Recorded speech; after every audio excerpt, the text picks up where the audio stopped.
Alright guys, so last time I mentioned a tournament on my Pokemon Go Discord that I am participating in. This is the second battle from that tournament against a user called barfightprincess, and I guess their in-game name UltraBarf, so definitely interesting individual we're going to be fighting up against. Like I said, if you're interested in the specific rules of the tournament, I explained it a bit in the last video, so I'm just going to go ahead and get into it, but long story short, this is a tournament, and basically we're using Pokemon that are only available in the pre-Elite Four. So the Pokemon pool is a bit limited. And there you go. There's the teams. And right off the bat, we're seeing Toxapex, we're seeing Garchomp, we're seeing Mimikyu, an Alakazam, and of course, one of the Mega Charizards, it looks like. So definitely some interesting threats here from UltraBarf.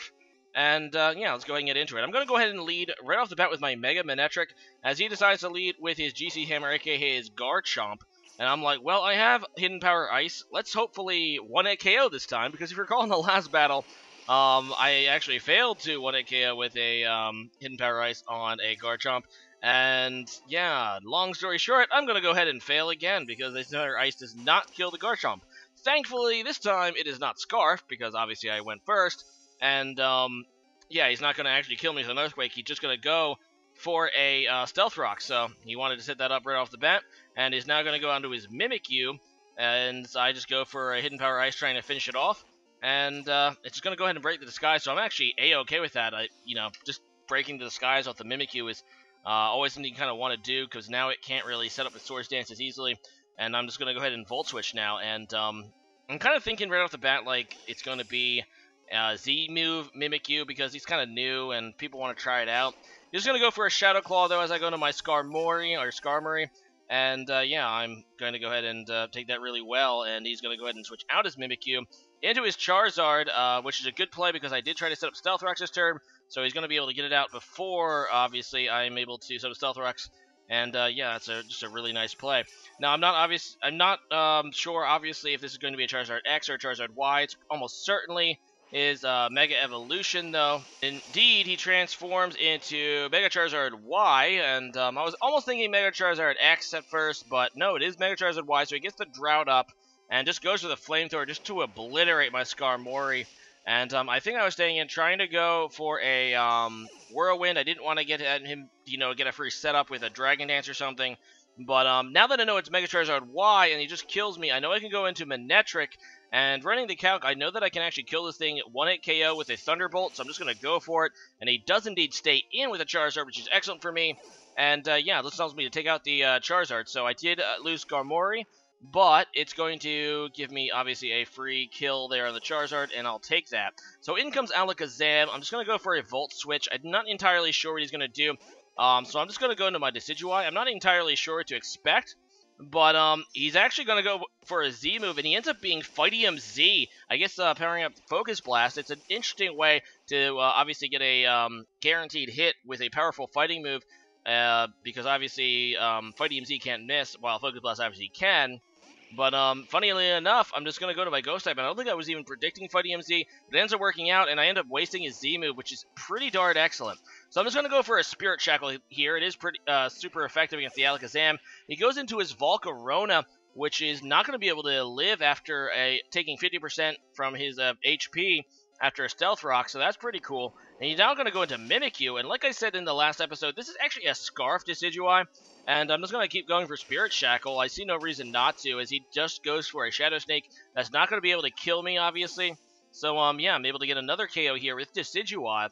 So in comes Toxapex, which, honestly, I think he should have went into earlier, because Toxapex, even if it's not EV to be physically defensive, it's, obviously still has great defensive. I go for a Spirit Shackle just to see what I would do, and it really doesn't do anything. He goes for a Venus Shock, which isn't going to be super effective because Ghost resists poison. I just wanted to see what he would have in store for my team. I'm actually okay with sacking Decidueye here, and I'm just going to go for another Spirit Shackle. But the Venus Shock does kind of reveal a bit about its set. So, yeah, he has Toxic Spikes, and that's probably what he's going to be trying to do, is obviously Toxic, or at least poisoning my team, and then dealing extra damage with Venus Shock. An interesting Toxapex set, not something I really have ever seen before, but I decided to go into Kommo-o, and I do that because I want to get into Kommo-o before Obviously, he gets his second layer of Toxic Spikes up, but he's actually just going to go for a Venus Shock, so that's going to be boosted because I'm poisoned, but it still doesn't do that much to my Kommo-o, and I'm thinking, okay, well, now is a perfect opportunity to set up my Z move, so I'm going to try to go off with the Kommo-onium Z, obviously Kommo-o's exclusive Z move, and he's actually going to, funnily enough, go into his Garchomp, which does something interesting. It actually prevents my Z move from triggering, so this is actually probably the only battle I've ever had where both Z moves have been just kind of failed to trigger. His because obviously I went into a Ghost type on his Fighting type Z move, and mine because the Pokemon that came in obviously died before I could actually get it off, which actually benefits him because it means I can't get the boost associated with Kommo-o's exclusive Z move. He gets a Rainbow boost when he uses it, but it doesn't trigger when it fails. So that's actually pretty good because it allows him to go into his Alakazam and get the KO there with Psychic. But now I'm going to go into my Araquanid, and yeah, I think I just go for a Leech Life. He wisely goes back into Toxapex, which is going to get that easy resistance, and I really have nothing to do with Toxapex with this Araquanid because my Araquanid has only 2 attacking moves, both resisted by Toxapex, and he's immune to Toxic. I could set up a Sticky Web, but I believe he only has 2 Pokemon left, and it really isn't much point. So I'm just going to go ahead and switch out, and I go out into my Decidueye again, kind of as death fodder, I believe. Yeah, so I'm going to take the poison. He just goes for that second layer of Toxic Spikes now, so that's a thing. Although, unfortunately, I'm not going to be able to actually defog here because I'm going to actually die to my poison after the Stealth Rocks. So that's kind of unfortunate. However, I think I have the game well in hand because my Mega Manectric should be able to outspeed both Alakazam and this Toxapex, and obviously kill both Thunderbolts. So this is pretty much game over. I'm not going to die, obviously, to the Toxic Poison before I'm able to finish these guys off.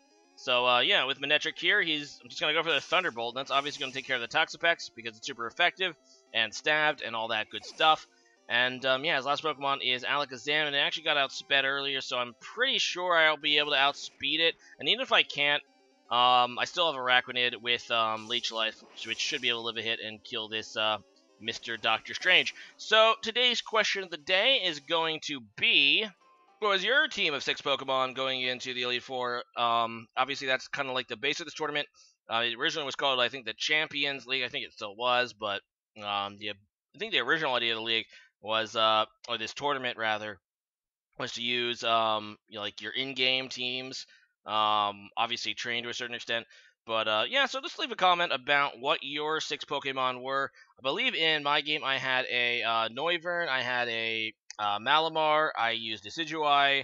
Now I'm drawing a blank, and I can't remember what the other 3 Pokemon were. Right, I used the new Lycanroc, Zoroark, and crap, what was the last one? Oh wait, duh, it was Araquanid. So I actually did use 2 Pokemon for my actual USUM playthrough. So I did do some of it. So yeah, leave a comment about that, and see you guys again next time. Later.